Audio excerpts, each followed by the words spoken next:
this is the Knobe effect, a brief overview by Adam Feltz in the Journal of Mind and Behavior in FSU. Yeah, so, all right, we're talking about Joshua Knobe and experimental philosophy.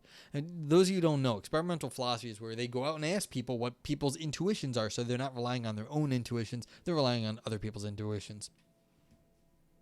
Yes, that's the correct quote Viper's got. Better to remain silent and be thought a fool than to speak and remove all doubt. Yeah, but again, there are more than one kind of game out there. So, yeah, you could play strategy games. They may not be for you. I played Minesweeper. Does Minesweeper, tell you exactly how smart some of you are? No. It tells you how good you are, certain kinds of pattern recognition, basically, and working out through certain puzzles. But, it's limited. So, but the people who are very good at Minesweeper are usually smart, but it's not it's not universal. And you're gonna go off. Oh, have a great night, Ann. Thank you again for being here. We can give everyone let's give Ann another shout out, cause there we go. I gotta fix all my stuff. So now you can see, you got the hoodie on in that one. Did you know the hoodie was invented in Upper New York State by Champion Sportswear? Hoodies are a New York State invention. This is an export we have made to the rest of the world. You are welcome. Adam Fighter, thank you for being here. Appreciate you. Appreciate you coming by. Thank you all for coming by. Appreciate it. Yeah, so we're going to read some stuff. And as always, feel free to let me know. So we're adding a zip to a cape. DCI, you can get rich off stupid things like that. Yes, exactly. Adding a zip to a cape is all it is. So Assassin's Creed had hoodies. I don't know if I've ever told you, Adam Fighter, but Assassin's Creed came after the hoodie was invented. So we don't know if they actually did. Was that a historically accurate outfit for a time-traveling assassin? I don't know. So maybe they actually went to the future, discovered the hoodie, and brought it back to the past. Viper says the uniform of antisocial behavior came from New York. I would never have guessed. It was actually, that's not entirely wrong. It was basically something to keep miners warm in the crappy upper New York State weather. So, yes. Anyway, so what was I doing? Mine workers. Yeah, I think it was maybe farmers, but I think it was people working in caves and stuff. Ivan. Yeah. DCI says the balaclava came from the same guy who invented the Turkish pastry of the same name. Is that true?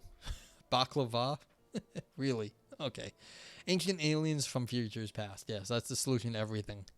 Not miners, kids. Miners. All right, what was I doing? Yes, the Journal of Mind and Behavior, the Knobe Effect, a brief overview. Adam Feltz, FSU.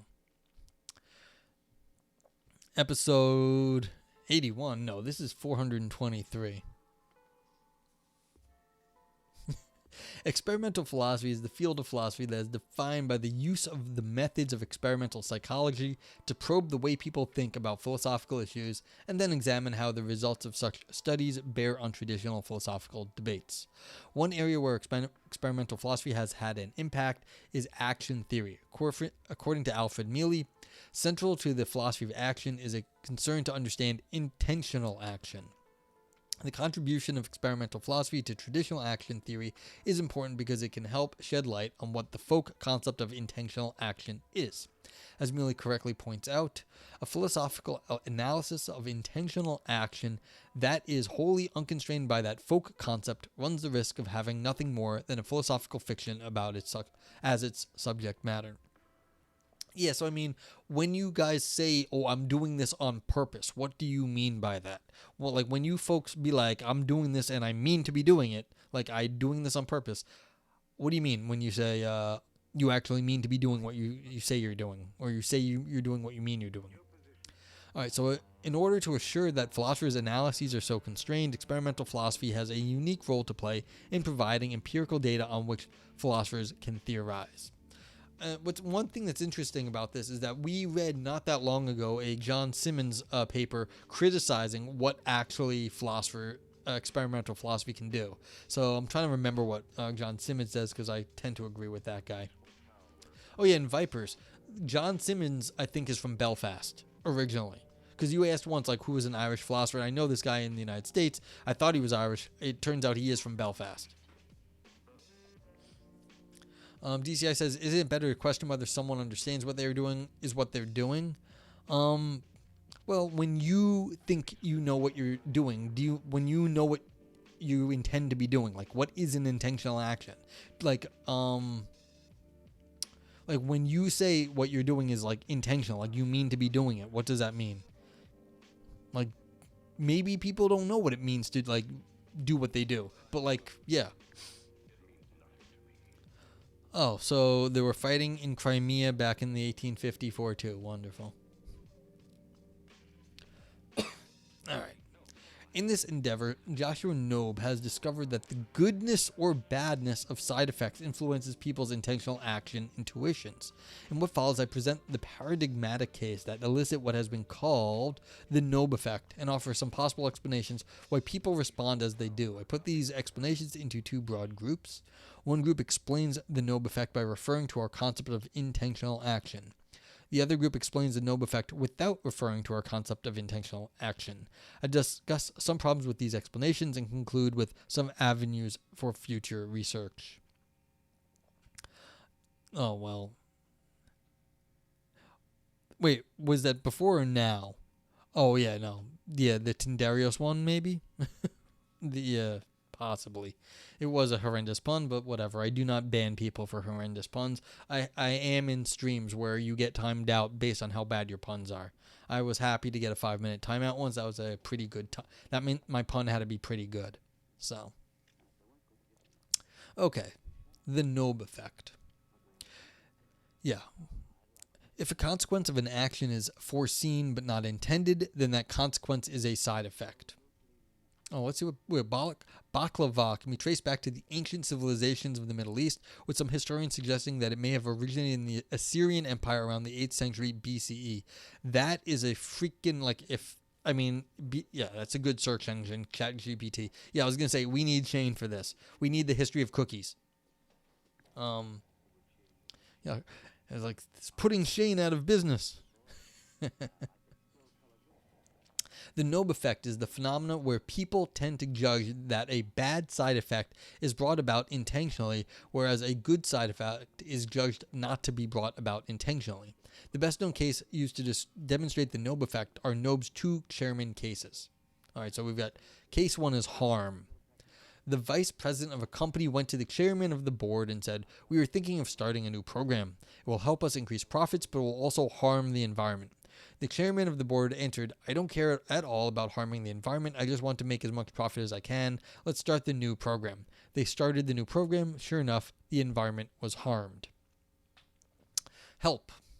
The vice president of the company went to the chairman of the board and said, "We are thinking of starting a new program. It will help us increase profits and it will also help the environment." The chairman of the board answered, "I don't care at all about helping the environment. I just want to make as much profit as I can. Let's start the new program." They started the new program. Sure enough, the environment was helped. All right. About 82% of the participants given harm said that the chairman brought about the bad side effect, harming the environment intentionally, while 77 of those given help said the chairman did not bring about the good side effect, helping the environment intentionally. These results have been replicated across a variety of cases involving side effects. Side effects and cultures and ages. Okay, so it's a little hard to read, but whatever. Given that the Knobe effect is a robust phenomenon, what explains it? There are two general explanations. One employs the faux concept of intentional action and one does not. Exploring these different explanations is a task of the next two sections. Competency explanations of the Knobe effect. I mean, do you have an opinion about this? Like, I know already what I'm thinking. I'm thinking there should be actually a pretty reasonable explanation because without going into too much detail, basically, if you're doing something that can harm the environment, you're going to incur more risk for your business. And so the idea that you're going to incur that risk it makes it seem like an intentional act, because then they are intentionally incurring risk that like either if it's just to be public relations risk, or like literally like the government will come after you, like so like existential risk for the like you'll get sued. So like that makes it seem like if you're doing harm, you're opening yourself up to risk, and that's why the president disregarding the harm seems like an intentional act, whereas the other one less so, because there's no guarantee of kudos out there. There's no risk though either. You're not doing anything risky that could damage the business. So simple sort of risk analysis. Let's see. All right, let's see what the literature says. So the competency explanation of the Knobe effect. Single core concept explanation. Knobe 06 attributes the asymmetric results to the core folk concept of intentional action. Mr. Burns surely can't meant to help. Yeah, basically. Well, you understand, like, that's the whole thing. Like, the evil, like, boss does not care about anything other than making money. And so, even in that case, like, they can't mean to help, but they at least do have to protect their business by mitigating risky behavior, and damaging the environment can be either a media problem or even a legal problem if you're damaging it too much, and like people will come after you. Okay.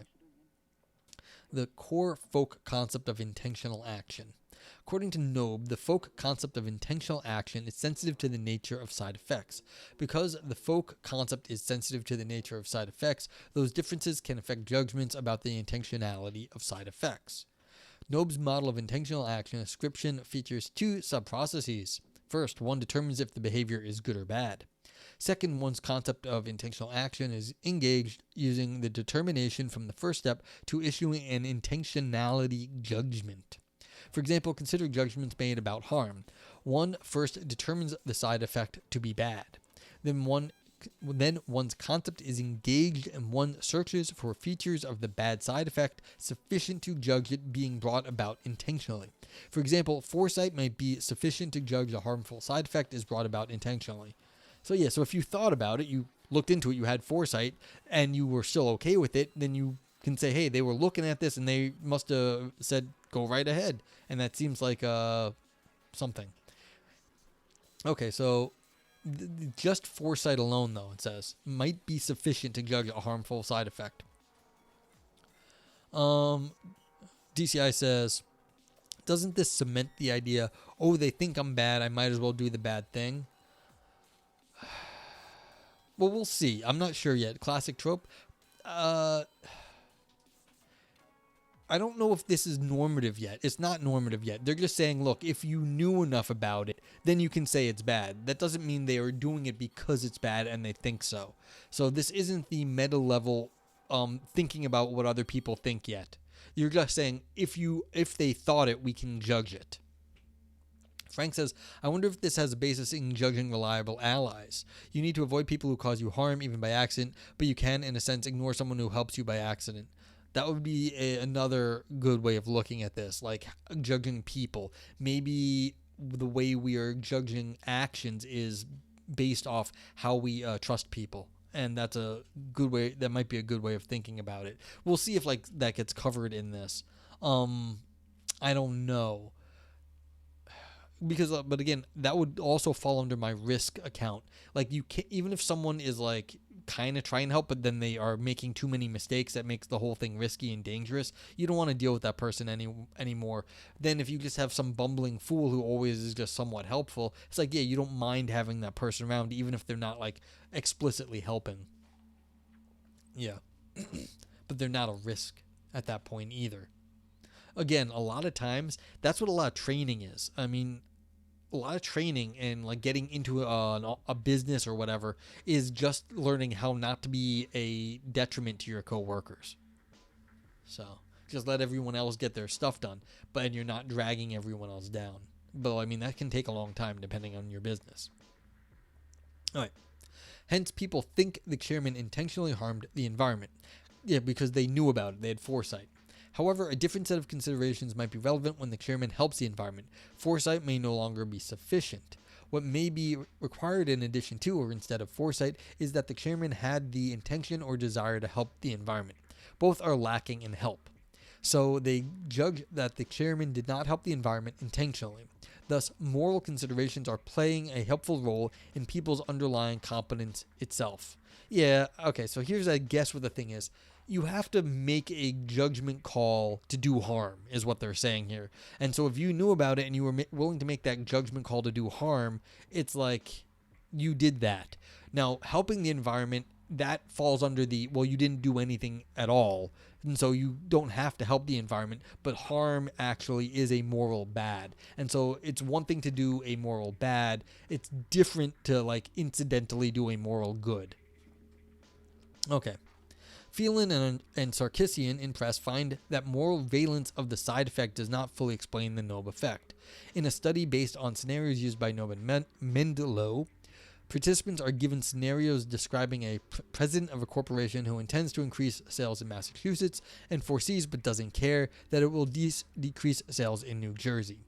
Consistent with harm, most people judge that the president lowered sales in New Jersey intentionally. However, when participants are asked directly about the badness of the side effect, most participants say that the side effect is not bad. Hence, it does not look like the badness of the side effect completely explains asymmetry. Yeah. So it's not just morality, because if you boost Massachusetts and lose Jersey sales, I mean, there's nothing inherently bad about, you know, making more money in one area at the expense of, like, losing a little bit of money someplace else. Okay, and they say Knobe does not even hold this anymore down here. So this view that was up here is now just Knobe doesn't believe. DCI says, what you said a moment ago remind me of the 1944 CIA guide on how to sabotage your business by making detrimental choices and employing the wrong people, in reference to your comment about training. Yeah, absolutely. I mean, this is known in business management. This is the same classic trolling technique, is that you get in there and you start asking, like, what about this? What about that? You muck up the works. And so this shows up a lot of places. So, like, it's like, oh, you're trying to help by being like, oh, don't you whataboutism. It's like, what about this, what about that? You look like you're helping, but you're really not. So it's like, it shows up all over the place. Yeah. Okay, there's evidence that regretfully bringing about a bad side effect reduces judgments of intentionality. Regretfully bringing about it, okay. Sverdlik ran an experiment where Jones has to mow his lawn early in the morning. He also foresees that doing so will have the unintended effect of waking up his neighbors. Yeah, motherfucker, don't do that. He regrets that, but he mows the lawn anyway, thereby waking up his neighbors. Participants were also given a non-regret version of the scenario that does not mention whether Jones regrets waking his neighbors or not. Intentionality ratings were significantly lower in the regret case than in the non-regret case, even though the bad side effects are the same. This result has been replicated in Phelan and Sarkisian. Hence, again, the badness of the side effect does not completely explain the intentionality judgments. All right, I mean, yeah, so it's not the morals of it, it looks like. The badness of the side effects in terms of moral badness. Okay, the multiple core concepts explanation. Nichols and Ulatowski think that Knobe's results are best explained by what they call interpretive diversity. They use a within participants design, giving participants both harm and help. Did you have a training comment? I do that for a living. Oh, that's a good question. Yeah, that's right. Rethias knows about this sort of stuff. No, I was just saying, like, yeah, I mean, that's actually a good point. Like, this is Rethias's business, is to train people so they don't fuck up businesses. So Rethias knows how to, like, do that. Like, Rethias would not have a job if people were less stupid and could just walk in and be good at things. No, I don't have a thing. It was just more of a comment on what Banks said above you. That, like, you don't mind having a helpful or kind of an idiot coworker, as long as they, do their job and are helpful sometimes, even if they don't mean to. But you don't want to have a coworker that thinks they're helpful and is fucking things up. It's like, that's bad. And so this is my risk theory of like what's going on here, that like people want to minimize risk in business and in life in general. So it's like, yeah, so Rhythius cuts down on like the stupidities of people and knows how to do that, and that is impressive.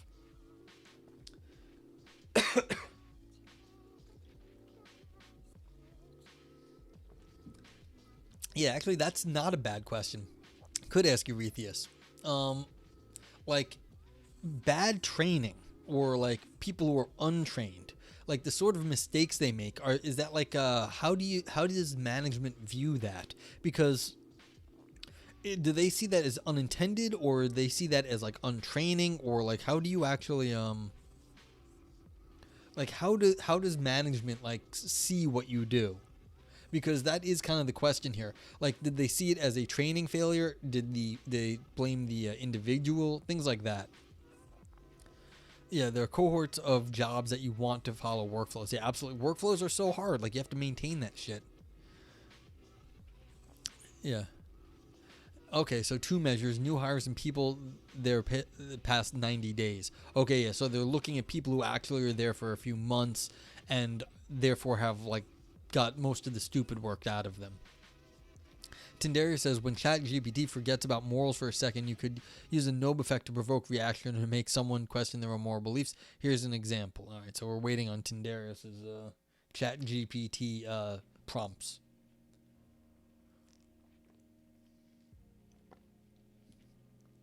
Yeah, DCI says old style would suggest that blame shifts up, but now they want lower levels making more decisions. Interesting flip. Okay. Rethia says standard employees are based on metrics in hourly jobs. Project contributions results in most salaried jobs. Okay, project contributions and results. Okay, so there's metrics at the low level, and then there's project. Then they have more of a qualitative thing at the salaried jobs. I see. Yeah. So basically, you train new hires how to survive and do the basics, and that you can look at the metrics for. That, yeah, see, that makes the most sense. That makes perfect sense. Yeah, can they follow the workflows and lowly fail, and they fail the metrics. Yes, that's the thing. They have to get them trained up to be more like in the way people do stuff, so then they can learn how to actually participate in the the projects when they get better at it. All right, so Tindarius says scenario 1. Imagine a person who decides to spend their weekend volunteering at a local charity event. However, they do this not because they care about the cause, but because they want to take selfies and post them on social media to gain more followers. Would you say this person intentionally contributed to the charity event? Scenario 2. Now imagine a person who decides to spend their weekend partying and accidentally breaks a neighbor's window during the festivities. They don't care about the neighbor's property, they just want to have a good time. Would you say this person intentionally damaged the neighbor's property? In both scenarios, the individuals have a primary motivation that is unrelated to the side effect, helping the charity or damaging the property. However, people may be more inclined to attribute intentionality to the second scenario due to the negative consequences. By presenting these scenarios to someone, you could provoke a response or make them question their own moral intuitions, which can be seen as a form of trolling. Yeah, exactly. So was this all ChatGPT done? That's kind of fun. It's not a bad prompt. Yeah, so it's all metric based for the new ones. Yeah, for new hires, says Rhythius. But you need to have good internal knowledge of these libraries to support. Yeah. Vipers is like, trolling where? I need to get in on that. Can anyone catch me up on what the Knobe effect is? The Knobe is basically saying that when something looks like it's an unintended side effect, but it's a bad side effect, then they're saying it is your fault. You should have known better. But when something's a good side effect, then they're saying, well, it's not, maybe you didn't, it doesn't have anything to do with it being an intentional act. But when it's bad, they say you should have known. It should have been an intentional side effect. That's basically what the Knobe effect is. This non-symmetrical response people have to attributing intentionality when something has a bad effect versus a good effect. Oh, that's called the Mormon effect. All right. I did not know that's what it's called. Like other places. Interesting.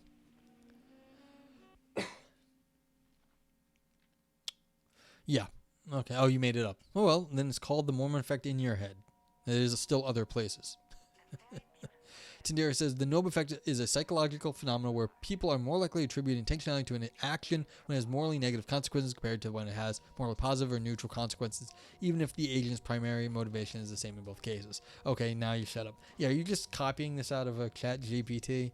I'm gonna have to go reference Chat GPT in the notes for this philosophy roulette. Okay. Anywho, we can go back to the start of this. This is an alternative thing. It's not just the morality of the effect that does it, because you can take the morality out of it, and then people can still get like certain effects and stuff matter. So Nichols and Ulatowski think that Knobe's results are best explained by what they call interpretive diversity. They use a within participants design giving participants both harm and help. Nichols and Ulatowski replicated Knobe's asymmetry, and they, like Knobe, had a substantial number of participants dissenting from the majority response. In fact, they found that roughly a third responded no to both harm and help, and a third responded yes to harm and help, and a third responded yes to harm and no to help.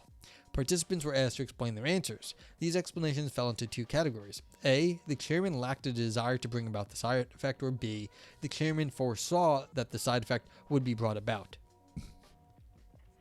Yeah, it's from the new Chat GPT. We doubt ourselves more than encourage ourselves. That's fair. People have more doubts. Well, smart people tend to have lots of doubts. Dumb people, I don't know what they think. They always say this is one of those things, like the smart person is always full of doubt, and then the dumb people just blaze on ahead like, yeah, gung-ho. Alright, so the chairman, either the chairman lacked a desire to bring about the side effect, or B, the chairman foresaw that the side effect would be brought about. Those who judged that the chairman brought about the side effect intentionally justified their answers with B, because foresaw. Those who did not think that the chairman brought about the side effect intentionally justified their answers with A. Oh yeah, lacked desire. So that was A. Yeah, it sounds more exactly. That's why I was bringing up Dunning-Kruger. I couldn't think of the name, but yeah, thank you, Tindarius. Hence, Nichols and Ulatowski conclude that considerations of outcome may influence which interpretation the term is given. And those interpretations are reflective on two separate concepts of intentional action, a knowledge-based concept and a motive-based concept. Okay, yeah, so now they're saying who knew what or what was their motivation, and they're just doing different things. One problem with Nichols and Ulatowski's view is that they do not sufficiently tease out the main components of the two different concepts. They conclude that some concepts of intentional action are desire-based and some concepts are belief-based. This conclusion is too quick. The chairman cases feature a person who has a belief but lacks a desire to help or harm the environment. This is enough to show that A, some people think that belief is sufficient to bring about a side effect intentionally, and B, some people think desire is a necessary condition bringing about a side effect intentionally. However, their scenarios do not test if desire is sufficient or if belief is a necessary condition for bringing about a side effect intentionally. Hence, we cannot conclude that one folk concept is desire-based and one folk concept is knowledge-based. Yeah, so if people are just using different models, then of course you're going to get different answers. So that's simple. It's like people just think it means something different to be an intentional act. If they think, well, he had to know is what was the most important, then the people who think that knowledge is important does. Then the people who have to desire take that as the motivation, they're going to do it. And so they're actually talking past each other. And that's why there's a disagreement here. So Meehl and Cushman also find evidence for multiple concepts while correcting for the shortcomings of Nichols and Ulatowski's study. Using a within participants design, Meehl and Cushman gave participants the chairman scenarios. In addition, participants were given scenarios where the person in scenario 1 has a belief yet lacks a desire, or 2 has a desire but lacks a belief. Like Nichols and Ulatowski, they found that there are 3 patterns of responses: some who answer yes to both harm and help, some who answer no to both, and some who answer yes to harm but no to help. Because they used additional scenarios featuring 1 and 2, they improve upon Nichols and Ulatowski's experiment by filling in the missing conditions. In scenarios where a person has a desire but lacks a belief, Cushman and Mealy find that almost all participants think that having a desire is sufficient for acting intentionally. Okay, so coming down to what is the desire in the CEO's heart. However, participants differ on whether belief is sufficient for acting intentionally. They conclude that there are at least two concepts of intentional action. One that treats belief as a sufficient condition, the answer of yes to harm and help, and one that treats desire as a necessary condition, explains the no to harm and help. Cushman and Meal speculate that there is a third concept which explains the asymmetric answers.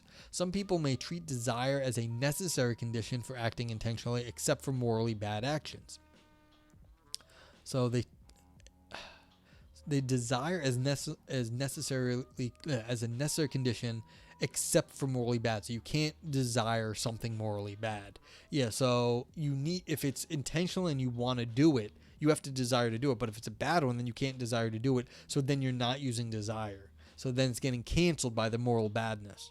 That makes some sense. Like, I can see that. Like, if the CEO is like talking about the harming the environment, they clearly don't desire it, but like, because it's a morally bad thing. So it can't be that a desire is there in that case. But in that case, they can still say it was intentional because they knew about it, because they had to ignore the morally bad thing. Okay, in such cases, they may treat belief as a sufficient condition, which is what I was just saying. That if they know it was bad, that means they had to believe it like fully otherwise to ignore the badness. Some evidence for this third concept comes from an order effect Cushman and Mealy find. They gave participants a total of 16 scenarios, 13 of which involved morally neutral or morally good side effects. Half of the participants received harm in the first 4 scenarios, and half received harm in the last 5 scenarios. When received in the first 4 scenarios, intentionality ratings were much higher for harm than when it was presented in the last 5 scenarios. Moreover, participants who answered no to harm and help give the same pattern of responses to non-moral cases as those who exhibit the Knobe effect. Cushman and Mealy interpret this as providing evidence that when people who would otherwise exhibit the Knobe effect are presented with a series of non-moral or morally good cases involving side effects, they are influenced to think that belief is not a sufficient condition for bringing about a harmful side effect intentionally. Hence, there could be a third concept of intentional action where belief is a sufficient condition only for morally bad actions. Yeah, so once it becomes morally bad, you know it wasn't a desired action, and then that means it falls down to belief. But I mean, I guess that makes some sense. I'm still thinking my risk explanation's good, but this whole thing makes sense if you're saying, well, why can you claim that it was an intentional action? Is because they knew about it and they ignored the bad thing, or they knew about it and they desired the good thing.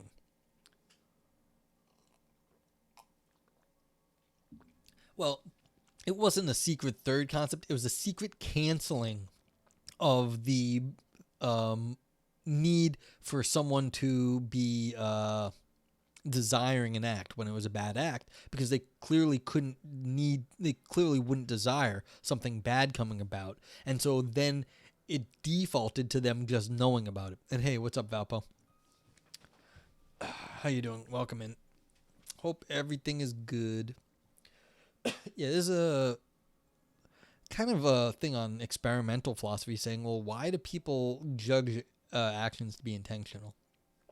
So it's like, yeah, if it was a bad act or there was bad consequences and they still did it and they knew about it, clearly then the knowing about it was enough because they didn't care about the morality. Okay. So, non-concept based explanations. The trade-off hypothesis. Edward Mashery proposes what he calls the trade-off hypothesis. He thinks that most people interpret the Sherman cases as one where the bad side effect is traded off for some benefit, and we normally think such trades are done intentionally. Because there is a trade-off, a trade of a desired end along with a foreseen bad unintended consequence, and because we think of cost as being intentionally incurred, so this is where I was coming in, cost as being intentionally incurred, people judge the bad side effect to be brought about intentionally. Cases that involve good side effects are not seen as intentional because there are no associated costs. Thus, the trade-off hypothesis can explain the Knobe effect without referring to our concept of intentional action. See, this is what I was doing. I mean, the other ones are talking about a lot of psychology. What's going on in that person's head? What were they thinking about it morally? And this one, in some sense, is a lot simpler because you're not referring to any concept of intentional action. You're just saying, look, there's a cost and they had to worry about it in the bad ones. Mastery tests the trade-off hypothesis with a pair of cases. In what is supposed to be an analog of the help case, Joe goes into a convenience store to buy a large drink. The cashier tells him that in doing so, he gets a commemorative cup.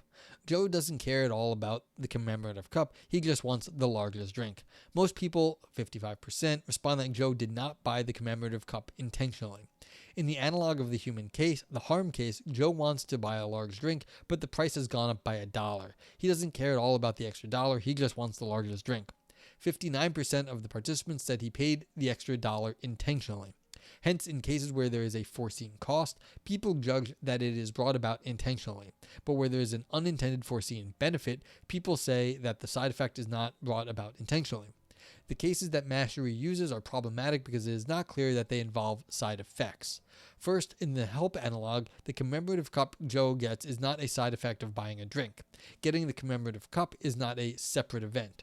Second, in the harm analog, spending an extra dollar is not a side effect of getting a large drink. Joe spends the extra dollar as a means to the desired result, and thereby it is not a side effect. Hence, if the trade-off hypothesis is the correct explanation of the Knobe effect, data from different scenarios are required.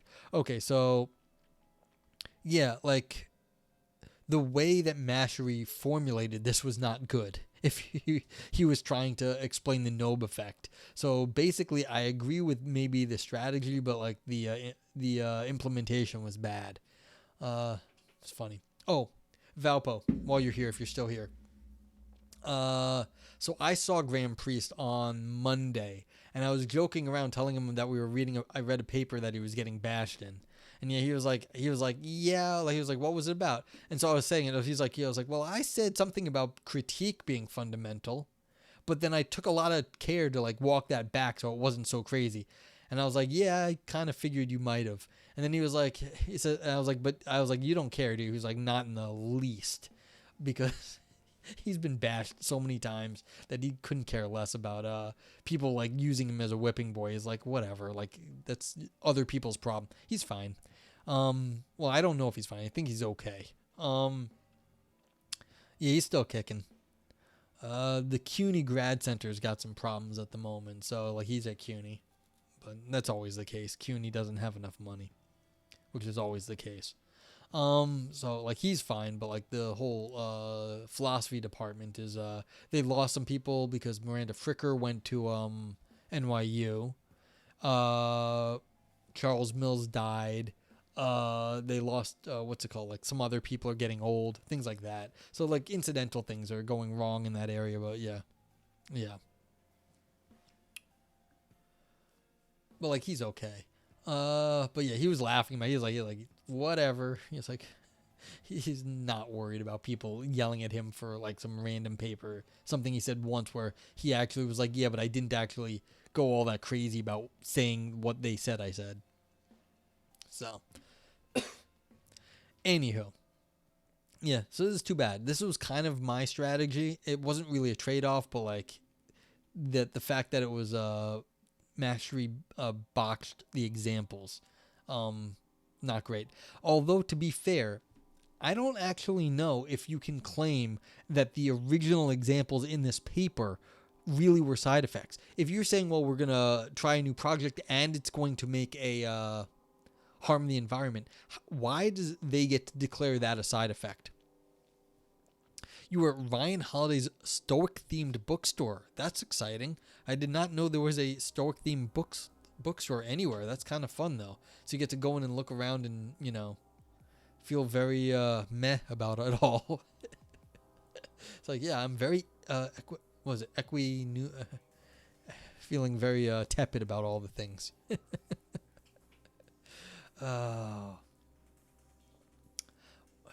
Yeah, I was, looking at that. Our buddy Aris has a paper on stoic, not stoic, cynic philosophy. Is like, yeah, it's like it's fun things. You read that as stork themed? That would be fun too. Have a nice birdie thing. Anywho, yeah. So this is the thing. What exactly actually counts as a side effect in this world? The fact that they're calling what Mastery says not a side effect. Well, why is it that in the original Knobe effect, where they say we're going to harm the environment and make money, is the harming the environment as a side effect? A side effect. If they just said we're going to harm the environment and make lots of money, what's the use of just throwing in the and right there to say this is a side effect? Declaring it to be a side effect does not make it a side effect. Like doing it by definition doesn't help, because then Mastery could do the same thing in his examples and just be like, well, I declare these are side effects. It's like, well, what exactly counts as a side effect? And that wasn't very clear. So I think Mastery could just, be like, well, like the 2 cocaine here thing, like, well, you're doing the exact same thing. Yeah, a lot of equanimity, yes. So I can't speak anymore. I lose my head after 5 minutes of this crap. The streamer brain is a real thing, like really. I know we got streamers in chat. You start to realize your brain goes after a little bit of streaming. It's no joke. Okay, so where are we? All right, pragmatic explanations. Adams and Stedman think the Knobe effect is best explained by conversational implicature. They argue that in harm participants want to say that the chairman is blameworthy. The only way they can express this blame is by saying that the chairman brought about the side effect intentionally. If the participants say that the chairman did not bring about the bad side effect intentionally, then they would conversationally imply that the chairman is not blameworthy for it. So they use "you did that intentionally" language to assign blame to the chairman for bringing about the bad side effect. However, participants do not want to say that the chairman is praiseworthy and helped because he did not care at all about bringing about the good side effect. Hence, they judge that the chairman did not help the environment intentionally. Because the results are due to conversational implicature, the judgments made about the chairman cases do not tell us anything about the core concepts of intentional action. And so for those people who are not like philosophers of language, conversational implicature just means you're doing it in the conversation. You want to say the right thing at the time. In some sense, you could say what is getting implied by the conversation. You want to say, well, they were blameworthy, and that's why you're calling it an intentional act. But that's not really what they want to say. They want to say that he's blameworthy, not that it was intentionally acted. So it's technically false that they're saying he intentionally acted, because what they're really getting at is that the chairman is to blame for harming the environment. And so it doesn't actually matter when the chairman does not harm the environment, because there's no blame there for harming anything. There are some problems with Adams and Stedman's explanation. First, in Knobe studies, the participants are also asked to assign a praise-blame rating to the chairman. If participants are allowed to express the amount of blame they think the chairman deserves, then the conversational implications should be reduced. After all, participants are allowed to express their ratings of blame, so there is no need to conversationally imply that the chairman intentionally brought about the harmful side effect in order to express blame. It is unclear why the asymmetry persists in the face of their ability to express blame. Yeah, so if this was accounted for, then why are they making a big thing about it? No, maybe Adams and Stedman think this is a bigger thing than this was a bigger thing than it what it appeared to be at first. That's possible. Second, an inference can be made that God, I'm losing it. Second, an inference can be made that in other non-side effect cases, people also use intentionality judgments as a way to conversationally imply blame. Yeah, so they do it in other times too. If participants use intentionality judgments as a way to blame, then that generates the following prediction. If participants were primed with cases where it is clear that one is blameworthy for something one did unintentionally, then there should be a reduction in intentionality judgments for the blameworthy behavior. Knobe tested this hypothesis. He gave people a case suggested by Meal, where a drunk driver is blameworthy for unintentionally killing a family of 5. Immediately after the drunk driver case, participants were given either a morally neutral scenario where a person luckily hits a bullseye in a rifle competition, or a morally bad action where a person luckily shoots his aunt in order to inherit a lot of money. Skill is standardly taken to be a necessary condition for doing something intentionally. So in both no skill cases, theory predicts that the action is done unintentionally. Most people thought that the drunk driver unintentionally killed the family, and the mean response to blame was 5.3 on a 6-point scale, 6 being maximum blame. Okay, so not intentional, but it was completely blameworthy. However, after being given the drunk driver case, 84 thought shooting the Alton was done intentionally, whereas 40% thought shooting the target was done intentionally. Given the participants, the debiasing scenario had no effect on the intentionality judgments. Hence, this is additional evidence that participants are not using intentionality language to assign blame in bad side effect cases. However, it is possible that simply presenting a debiasing scenario is not sufficient. Perhaps a stronger manipulation is required for participants to really become debiased. For example, participants may have to assume different roles, such as a jury member where one assigns blame, or a psychologist where one evaluates mental states. Alright, so this makes some sense. People are not confused. Like, it's a question. Do people confuse blame with being consciously wanting to do it? And the answer is no. People can separate the two things out. They can tell when someone's blameworthy, even if they weren't thinking about what they were doing. They weren't doing it intentionally. Alright, biasing explanation. How many more of these do we got? We got 2 more, 3 more. Okay. Huh. Interesting. We get down to, what do we got to get? All right, down to 12. Not terrible. Biasing explanation. Nadelhofer argues the Knobe effect is due to affective biasing. Specifically, Nadelhofer thinks that the perceived blameworthiness of the chairman fuels the asymmetry. Blameworthiness explains the Knobe effect because harm and help are not analogous. In harm and help, we naturally form negative impressions of the chairman because he does not care about something he should care about.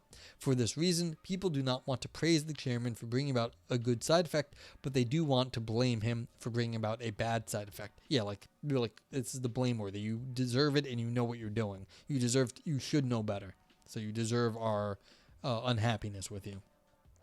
Indeed, praise ratings for the chairman intentionally bringing about the good side effect are much lower than blame ratings for the chairman bringing about the bad side effect. Hence, people think that the chairman brings about the harm intentionally but not the help. This generates the hypothesis that if the cases were truly analogous, if the chairman in the help condition was perceived as praiseworthy, then people would judge the person brings about the side effect intentionally. So I guess this would be like the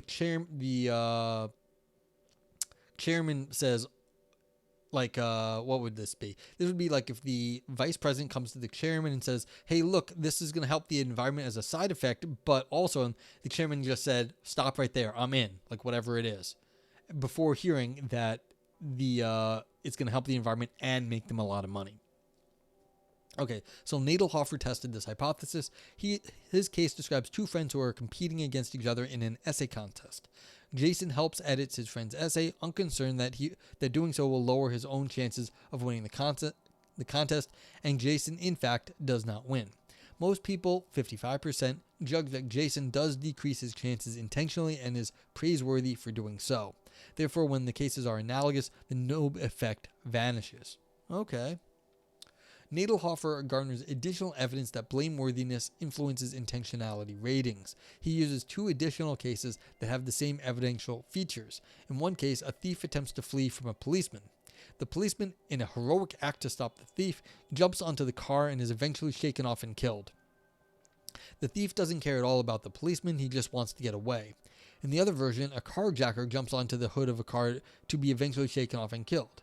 The thief does not care at all about the carjacker, he just wants to get away. 37% of participants thought that the thief intentionally killed the policeman, whereas only 10% thought that the thief intentionally killed the carjacker. This means that the mean blame rating in the policeman case was 5.11 on a 6-point scale, where 1 is no blame and 6 is a lot of blame, but only 2.01 for the carjacker. Therefore, the perception of the target of the side effect affects intentionality ratings even when all other evidential features of the case stay the same. Because all the evidential features are the same, Nadelhofer thinks these results suggest that when morally loaded features are built into scenarios, these features often trump or override the standard application of the concept of intentional action, thereby distorting our judgments about intentionality. This is fair. It's like, yeah, people are they want to be putting blame on somebody, and so they're not mistaking it, but they sort of bias us. Mal and Nelson, so it's not Mealy, but this is Mal, think that negative affect generated in the chairman case explains the Knobe effect. They argue that negative affect can bias one's interpretation of the mental states of another person. They study the judgments of couples who have fought. Because of the negative effect that is generated in these fights, the parties to the fight think that everything the other person does is intentional, even if it really is not. Likewise, because we think the chairman has done something wrong by harming the environment, which triggers a negative reaction, our judgments about intentionality are biased. Because people see the chairman in a negative light, they are more likely to think that he brings about the harmful side effect intentionally. I mean, this makes some sense. Like, you don't like someone or you're angry with them and then everything they do seems bad to you. This is like a fair thing. Like, do you really... Like, we do over-attribute bad actions to people we don't like. So you can think of, like, I know this happens to the presidents in the United States. You see it immediately. People were blaming Donald Trump for all the bad things that happen in America. You see now people are blaming Biden for all the bad things that happen in America. And you're saying, oh, Biden raised gas prices. No, Biden was not raising the gas prices or whatever. Like, they attribute all the things that, like, you know, weren't Biden's fault. And, like, did Trump do everything wrong that people gave him? No, Trump did not do everything wrong. It's like it wasn't in his control. It's like, did Trump make the pandemic? Of course not. It's like people were saying, oh, it's Trump's fault. It's like, no. It's like, not everything is in the president's control. But when you don't like somebody, you start thinking everything they do is bad. And you're saying, well, then they did it. So there is something to this. I find this a little bit excessive though here. It's like, do you really like hate this chairman now? And like we want to blame him for everything, and so we're going to assume that he's doing evil things because he's an evil chairman because this one story was told. Maybe it does happen, and maybe the effect is like, you know, of the right size, that it could be that you're annoyed with the chairman and the story about the chairman hurting the environment is sufficient. It just seems very, very minor. It generally, when you get worked up about these sorts of things, like you're fighting with like a spouse or someone you know, like it takes more evidence to like it takes more effort and like, you know, personal interaction to be attributing so much evil to a person. Like, we have a constant media cycle here in the United States of America, and that's why people get like, oh, the president did this, president did that. It's a celebrity culture and it's bad. But like, that's like a higher level engagement. Now, do I think like the jerk on the road did something bad? Sometimes, like because they're driving like an asshole. Yeah, sometimes. But like a lot of times I'm just like, well, yeah, maybe they just didn't see one little thing. It's no big deal. It's like, I can tell when someone's driving like an asshole. And I'm like, that person's an asshole. They're driving like an asshole. Sometimes I just think, okay, maybe they made a bad, like, you know, one bad thingy, and it's no big deal. It's like, all right, and then they slow down or whatever. It's like, it's fine. So it's like, this is the thing. It feels like this might be part of the story, but it just seems a little excessive to be over-attributing stuff to be like, well, that chairman's a scumbag based on this one thing. And people, of course, do that, but I'm like, how much of an effect does it actually have to be blaming someone there? Okay, the attention explanation. Moll argues that the way in which the scenarios are presented focuses the participants' attention on the evaluative components of the scenarios. The participants are presented with a chairman who does not care at all about the bad side effect. Yeah, so this is getting into what I was just discussing about who does not care at all about harming the environment. Tindari says, well, people tend to process complicated scenarios into simple phrases and sort everything into simplified versions like good and evil, right and wrong, and so on. Yeah, I mean, I think that's the exact idea that these researchers are getting at. The question is how fast, like how big of an effect is that going to be? Like how complicated this, how like are we going to be like, chairman bad? Like, yeah, maybe. Like, but how strong is that is my only question. I'm not arguing your point. Like, I completely agree with you. It's just the question is, how much is that? Like, what's that worth? Okay. The participants may think that they are supposed to do something with this evaluative material, especially because the side effect is so extreme. Okay, so now they're arguing basically, because this is all we have to make hay out of, like, the chairman being bad. Because they think they are supposed to do something with this evaluative material, they think they use it to make non-technical intentionality judgments. That is, because they are forced to make intentionality judgments about the chairman, they use this information to judge the chairman that the chairman brought about the side effect intentionally. However, in other contexts where they do not think that they are supposed to use this material, the participants would be more inclined to use their core concept and issue a judgment that the chairman did not bring about the bad side effect intentionally. It's like, yeah, like, so you have a multiple choice thing, and it's like they're asking you all about the intentionality, and so of course they're going to say something about it, but that's because that's what you're asking about. So, fair. Okay. The reasons against explanation. Keying in on hypothesis of Harmon that one intentionally performs an unintended action if one has reason not to do it, and one by Mealy and Sverdlik that if one regretfully performs a foreseen side effect, one is likely not to be judged to do it intentionally. Yeah, so you do it if you don't mean to do it or you're doing it regretfully, you get a sort of a pass. Turner argues that Knobe effect can be explained by viewing harm as a cause where one has a reason not to perform the side effect, yet does it anyway. Turner, yeah, so this is actually closer to what I was saying. Like, if risk is involved, there is a reason not to do it, but you do it anyway. So again, this is closer to the risk thing that I was bringing up earlier and was kind of mentioned by Mashery. Turner thinks that the following, and the only reason I know Mashery's name is because I just want you to point out something. You know, this is Phil Papers. Phil Papers is by he's on here somewhere. David Chalmers, David Bourget, and I think Edward Mashery did it too. Maybe I'm just getting confused, but he's one of the other big names in this area in experimental philosophy. Yeah, am I getting confused there? Maybe I was confused. I'm sorry if I am. Okay, so if you have reason not to perform the side effect, and yet you do it anyway. And this was part of my point with the risk. Like, if there's risk, then you have reason not to do it, and you did it anyway.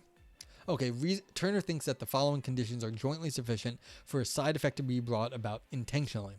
1. S knows that E will or is likely to occur as a result of Aing. Bringing about E counts against Aing from S's perspective. And S does not try to keep E from occurring. Whatever this means. So, alright, let's see what the explanation is. The chairman in harm certainly does not prevent the side effect from occurring, and he foresees it coming about. So yeah, so this is the foresee, the harm. This one is that it will happen, and then the last one is doesn't care a lick about harming the environment. Turner argues that the chairman also thinks that bringing about the side effect is a reason not to perform the action. After all, implementing the environmentally harmful policy incurs the risk of protest, legal investigation, dissent from the lower echelons of the company, etc. Yeah, finally we got to what I was saying. Harmful policy incurs risk from various parties. So all the conditions are satisfied in harm. However, 2 is not satisfied in help.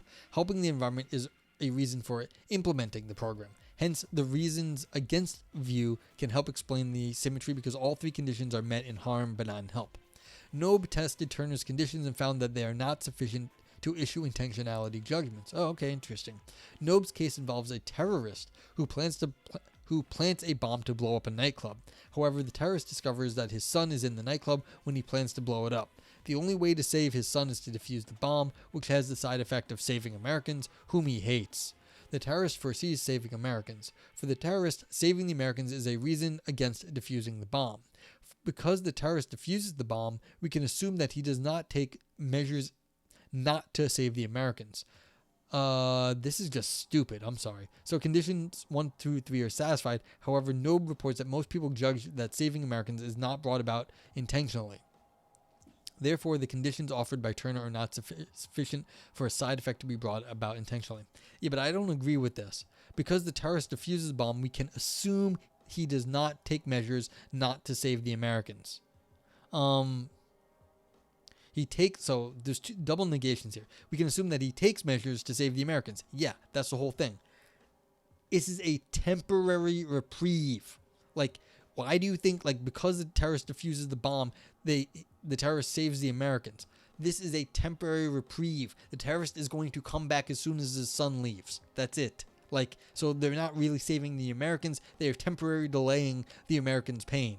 I don't see this as like this assumption makes any sense in this context.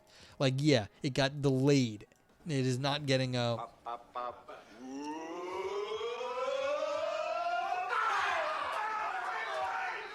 Agni, how we doing, Agni? My man. So, what'd I just do? Agni, how you doing?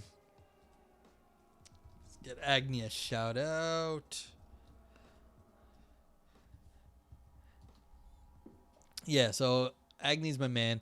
Agni is another philosophy streamer. Does mind, metaphysics, philosophy of science. He's a chess instructor, so you get some chess content on his stream. But his main content is guided meditations, getting you straight in the head. Mind, body, spirit, more holistic than me. I'm kind of one-track pony, one-trick pony, one-track mind sometimes. I'm just like, what's the argument here? I don't care. Like, tell me about the argument. Yeah, no, long time no see. Yeah, I'm still going. No, although I'm dying here, but yeah. Remember, you can ask me to do that shit. Do what? I've already lost what I just said. Yeah, when you're watching and reading at the same time, rating at the same time. Oh well, yeah. So yeah, what would you do on stream day? How'd it go? You do some meditation. You do your chess. How's everything been? Anyone who doesn't know, you can drop yourself a follow. It's yeah, good stuff and nice chill stuff when he's doing the meditations. But if you want to get hyped up, he's a metalhead.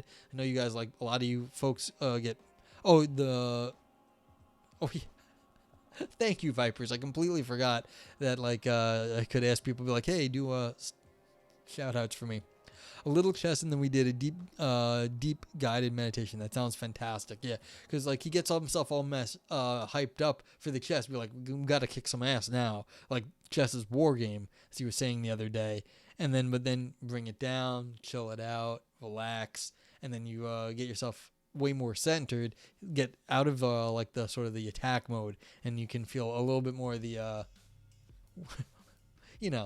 feel good about the world, or at least good about yourself. So yeah, battle. It's like battle. So yeah, I mean, it's one of the things.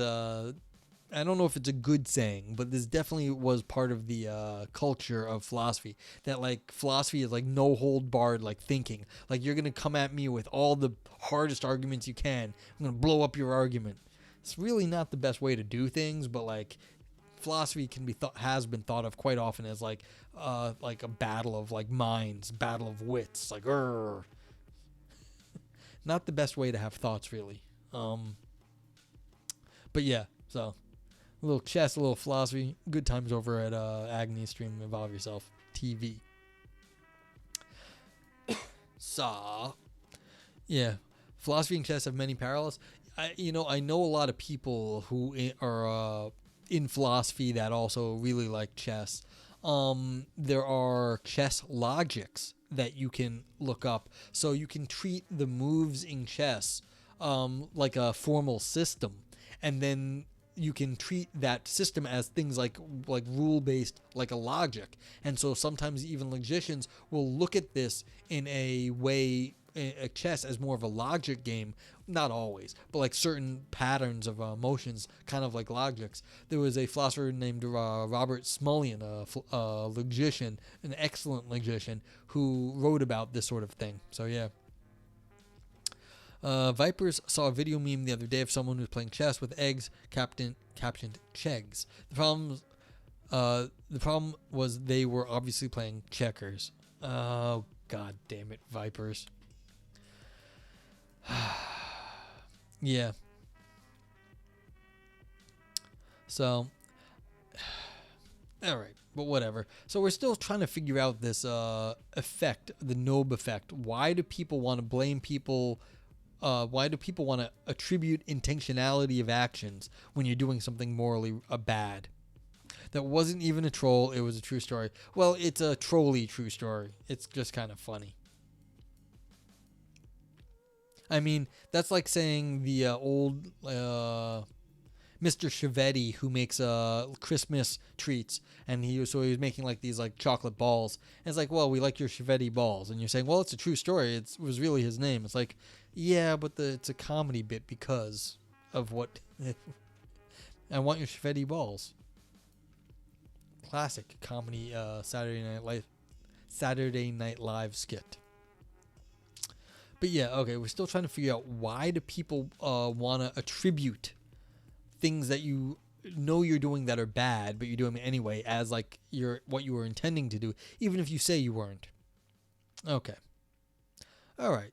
Okay, so that was the last one. Well, oh, wow, we're done. Oh, after a whole page of them waxing philosophical about it.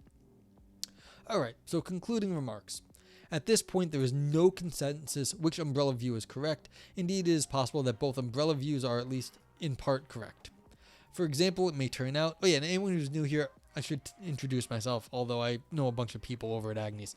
I'm Nogre0, Nogre0, Nogre0, whatever you want to call me. I don't really give a fuck. I curse. I read philosophy. We can chat about whatever you want, but a lot of times what I do is I read philosophy, an actual philosophy paper on stream, where it has been published recently. This is from like 2007. Usually I'm doing contemporary stuff, although 2007 is not that long ago. Yeah, so discuss philosophy, chat with like some smart people, and yeah, it's like, why not? I'm gonna make a little game out of seeing what people have to say, and do these people actually say anything worthwhile? Sometimes usually they have a point, maybe not the best point, but they put the time and effort into writing all of this out. We get to see what it was. It's like, no one really gets out alive here. There's always problems, but like, did they have a point? Yeah, they had a point usually. May not be a great one, but they at least say something. All right, so concluding remarks here. At this point, there's no consensus which umbrella view is correct. Indeed, it is possible that both umbrella views are at least in part correct. For example, it may turn out that some groups of people use their concept of intentional action in judging side effects, and other groups of people may not always use their concept of intentional action when judging side effects. Recent research suggests that this possibility is in fact actual. Yeah, so sometimes people are like, they meant to do it, and other times they're like, nah, they didn't mean to do it. It's a side effect, that's the whole point. In a known order effect with help and harm, Feltz and Coakley found that women and not men were affected by the order of presentation. This finding suggests that men and women may use different judgment processes, concepts, or interpretations of the scenarios when they make intentionality judgments. I mean, I completely believe this, that like your history is going to make a difference when you make judgments about people and what like to blame on people. And so it's like, I would not be surprised that if there were cultural differences and also male-female gender differences because of the different experiences that people have had.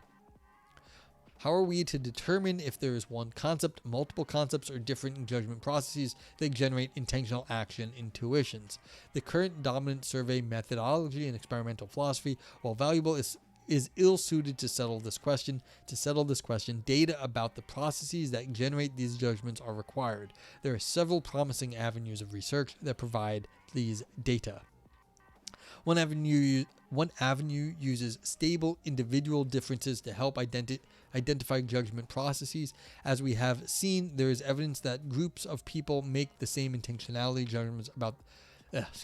I'm losing it. Groups of people make the same intentionality judgments about the chairman cases. We also know that some individual differences are correlated with different reasoning processes, data encoding, and information retrieval. Yeah, so like the way you're even understanding the data matters, like how you encode it and retrieve it. If we can identify groups that have stable intentional action intuitions by individual differences, we can begin to better understand what proximal processes are involved in intentionality judgments. Another avenue of research that provides process-level data about intentionality action intuitions is talk aloud methods and protocol analysis. What's a talk aloud method? For example, we can give participants the chairman cases and ask them to talk aloud as they think about whether the chairman intentionally brings about the side effect. By analyzing these verbal reports, we can understand the processes that generate intentionality judgments. Talk aloud and protocol analysis afford greater fidelity than surveys in determining whether people are subject to biases, have one core concept, have multiple concepts, have different interpretations of scenarios, or have different judgment processes.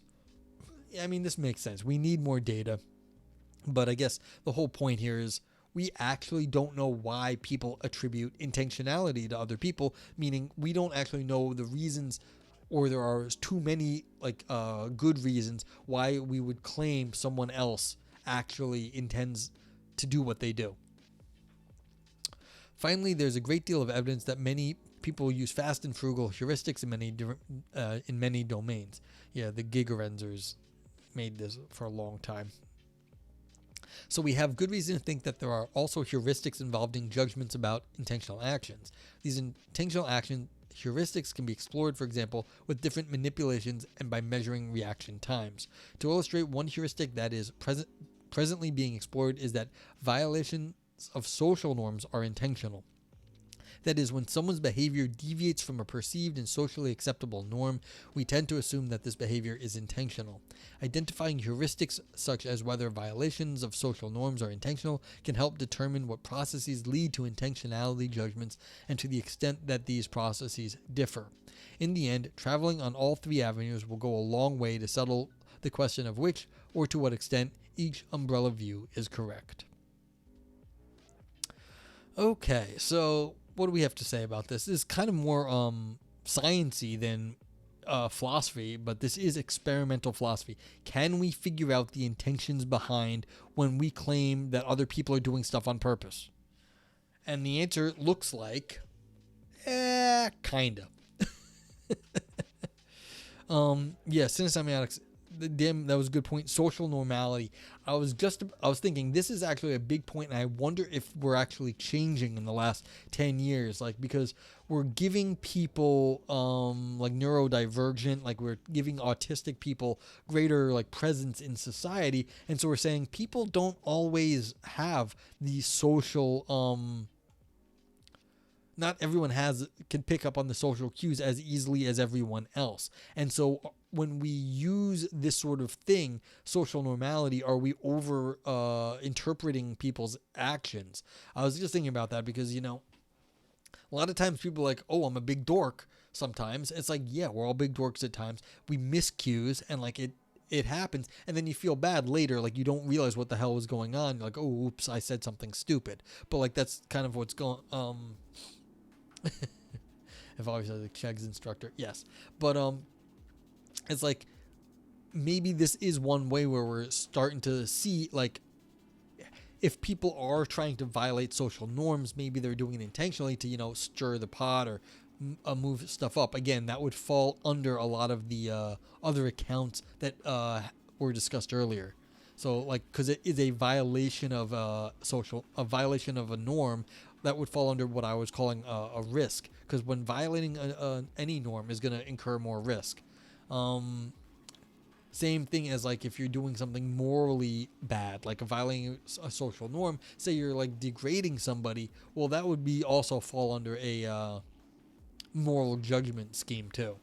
So it's interesting that you can combine these sorts of things. So just people who are using a fast and frugal heuristic. Yeah, fast and frugal heuristic. That's this stuff here, as they say.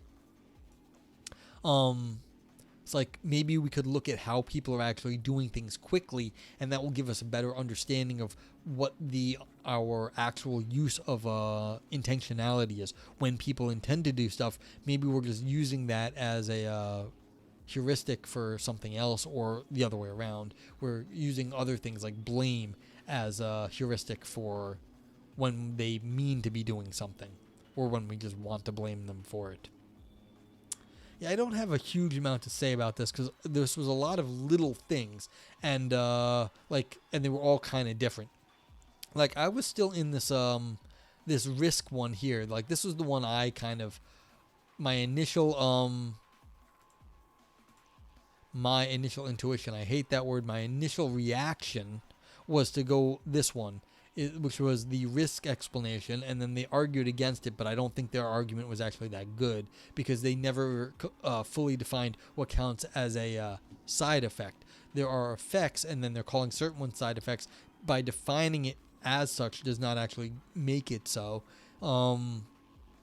Like, I could just say, well, what they're saying is not a side effect. That is the effect. Money and environment are the effects. The effect, like hurting the environment, that is not a side effect. That is just the effect, along with making money. They're equally the effects. So I think they may have already biased their account. So, yeah, so then there's a whole bunch of other interesting, but like what I think mostly... you know, they talk about different aspects of things. I also thought like the one where that was talking about what's it called?